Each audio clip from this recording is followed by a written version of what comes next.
हम आपको बता दें कि पुराने वक्त ही लौंग का इस्तेमाल कई तरह से सामान्य रोगों के उपचार के लिए किया जाता है।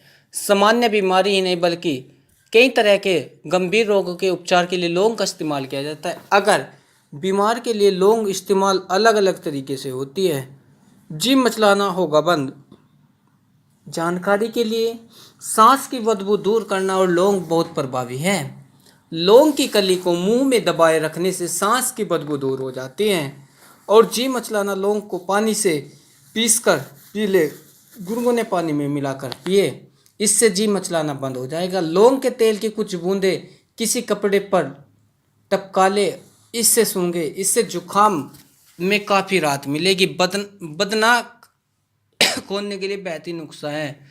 इसी के साथ लौंग के तेल की एक दो बूंद पतासे में डालकर खाने से हैजे की विकृति दूर हो जाती है।